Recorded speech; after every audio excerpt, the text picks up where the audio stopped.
जय हिंद। देखिए, श्राद्धा murder case के कातिल आफ्ताब को लेकर लगातार पुलिस जो है उलझन में पड़ी हुई है, क्योंकि आप देखेंगे कि ये जो आफ्ताब है ऐसा शातिर कातिल है जो अपने वारदात को इस तरह से अंजाम दिया है कि पुलिस को कोई ठोस सबूत मिल ही नहीं रहा है। वो अभी भी है जो है वो ठोस सबूत जुटाने में लगी हुई है।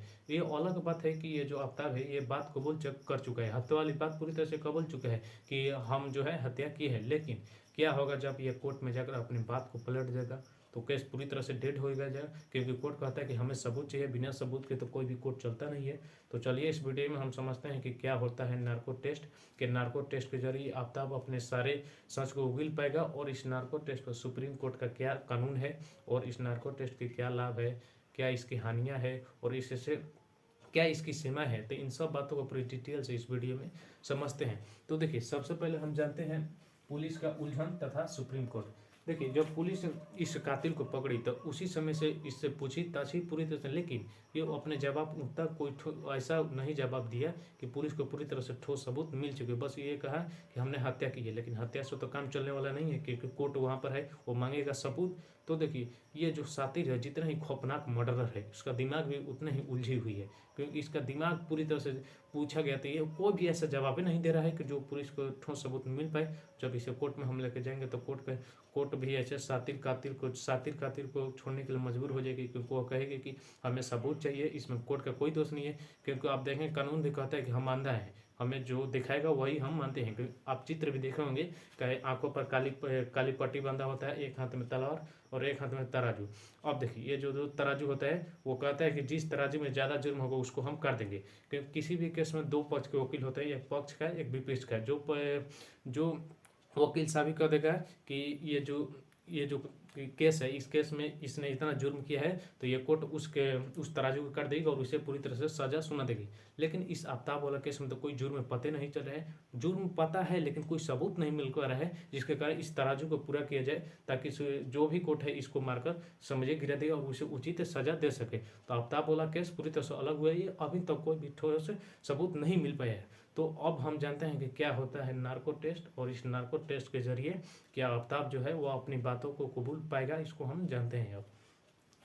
तो देखिए, नार्को टेस्ट के जरिए किसी भी व्यक्ति को सच बुलवाया जाता है, और वो लगभग बोल भी जाता है, कभी ये बोल भी देता है, कभी यह सक्सेस भी हो जाता है, कभी भी असफल भी हो जाता है। तो देखिए, सबसे पहले वो अभी इसको हम नार्को टेस्ट के बारे में जानते हैं डिटेल से। देखिए, नार्को टेस्ट के जरिए एक इंजेक्शन होता है, और उस इंजेक्शन में साइको एक्टिव दवा मिला दिया जाता है, जिसे आप देखेंगे ट्रूथ ड्रग्स भी कहा जाता है। और इस ड्रग्स में देखेंगे तो सोडियम पेंटोथल होता है, एक केमिकल होता है, ये केमिकल है, सोडियम पेंटोथल एक केमिकल है। और यह केमिकल जैसे ही जो कातिल है उसके नसों में जाता है, उससे कुछ मिनट के लेकर बहुत लंबे समय तक, कुछ मिनट से लेकर बहुत लंबे समय तक गहरी नींद में सुला देता है, पूरी तरह से बेहोशी की हालत में ला जाता है। अब ये कितना देर तक बेहोश रहेगा ये निर्भर करता है उस डोज पर, इसे कितना डोज दिया गया।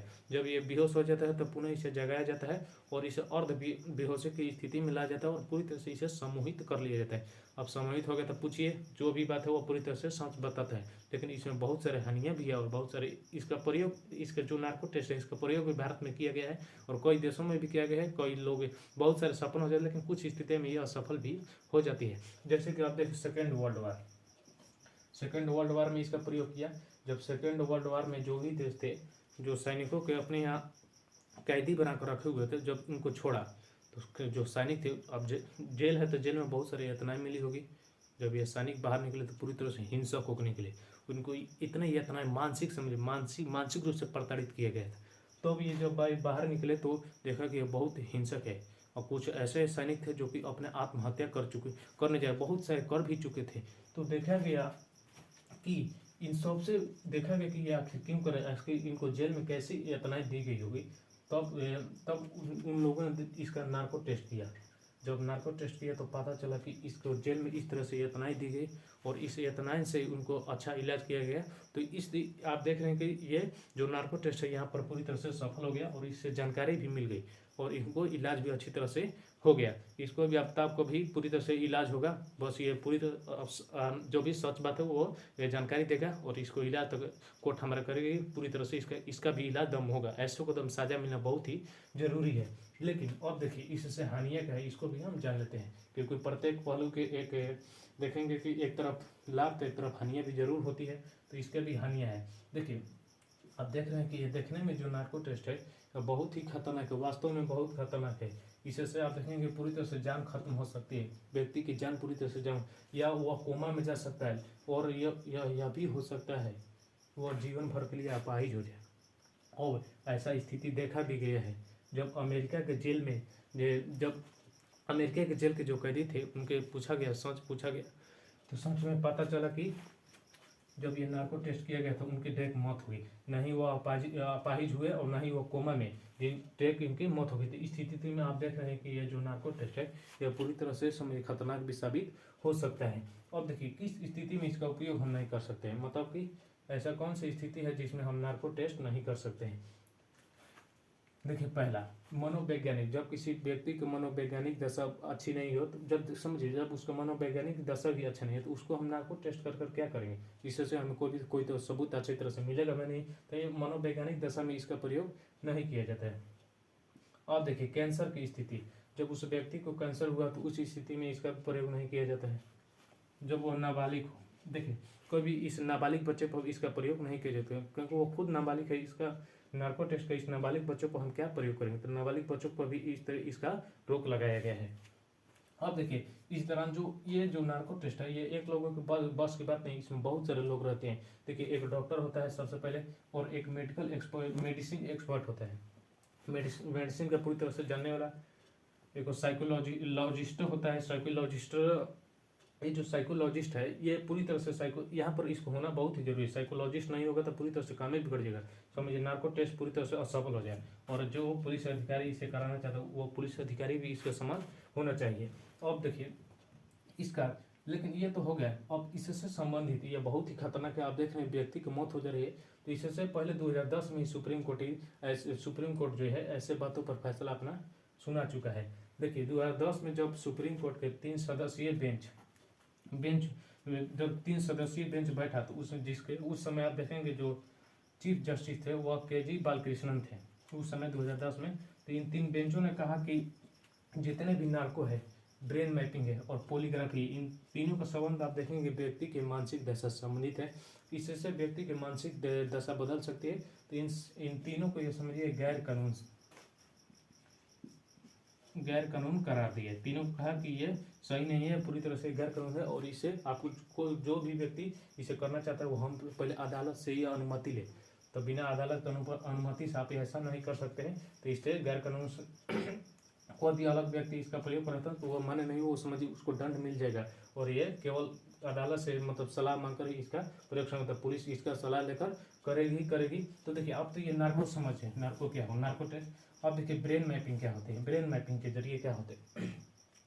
ये जो ब्रेन मैपिंग है, जब देखिए एक व्यक्ति है जो क्राइम सीन पर कुछ नहीं देखा है, उसके दिमाग कैसा, मतलब उसके दिमाग में कैसे उतार चढ़ाव है, उसके कंप्यूटर के जरिए देखा जाता है उसके दिमाग को। और वो व्यक्ति जो क्राइम सीन पर था लेकिन वो कुछ बता नहीं रहा था, उसके दिमाग को देखा जाता है। जब उसके दिमाग को देखा जाएगा तो उसका अंदर का जो मन है वो पूरी तरह से समझिए बौखला, हलचल हो गई मन में कुछ, हम वहाँ पर थे, हम तो झूठ बोल दिए। लेकिन इस ब्रेन मैपिंग के जरिए उसके दिमाग को एक कंप्यूटर में देखा जाता है। जो क्राइम नहीं किया है, जो क्राइम सीन पर नहीं था, उसके दिमाग, और जो किया है लेकिन झूठ बोल रहा है, उसके दिमाग में देखा जाता है किस तरह से उतार चढ़ाव कंप्यूटर स्क्रीन पर हो रहा है। जब इसके दिमाग पर ऊपर उतार चढ़ाव होगा तो ये समझ लो कि क्राइम सीन पर था लेकिन कुछ बता नहीं रहे। तो इस ब्रेन मैपिंग के जरिए इस तरह से पकड़ा जाता है। और इस तरह से पॉलीग्राफी, देखिए पॉलीग्राफी क्या होती है।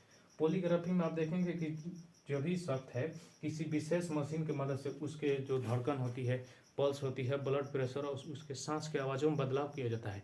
साथ में यह भी ध्यान दिया जाता है कि जब उससे कोई खास सवाल किया जाता है उससे कोई खास सवाल किया जाता है तो देखा जाता है उसका जो शरीर का सामान्य ताप है, उस सामान्य ताप से उसके जो शरीर का ताप है वह ज़्यादा ठंडा तो नहीं है, ज़्यादा गर्म तो नहीं है, उसे पसीना तो नहीं आता है, इन सब बातों को जाना जाता है। तो अब इससे पता चल जाता है कि वो झूठ बोल रहा है या सच। तो आप देख रहे हैं ये तीनों बहुत ही खतरनाक है। तो 2010 में ही जो चीफ जस्टिस KG बालकृष्णन के नेतृत्व में ये पूरी तरह से कह दिया गया है कि ये इन तीनों ब्रेन मैपिंग, पॉलीग्राफी या जितने भी मानसिक, जिससे मानसिक स्थिति बदल सकती है, उससे अगर किसी व्यक्ति ऐसे चीज़ों को कोई कर रहा तो वह गैर कानूनी होगा और उसे दंड मिलेगा।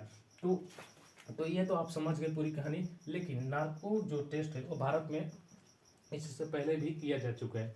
जैसे देखिए हैदराबाद में जो ट्विंस ब्लास्ट हुआ था 2007 में, उसमें जो हैदर अली था और इमरान खान था, इन दोनों को जांच किए, इसी नार्को टेस्ट के जरिए जांच किया गया। लेकिन कोई खास जो इन्वेस्टिगेशन था वो कोई भी खास नहीं मिला। और इसी तरह से निडारी कांड है।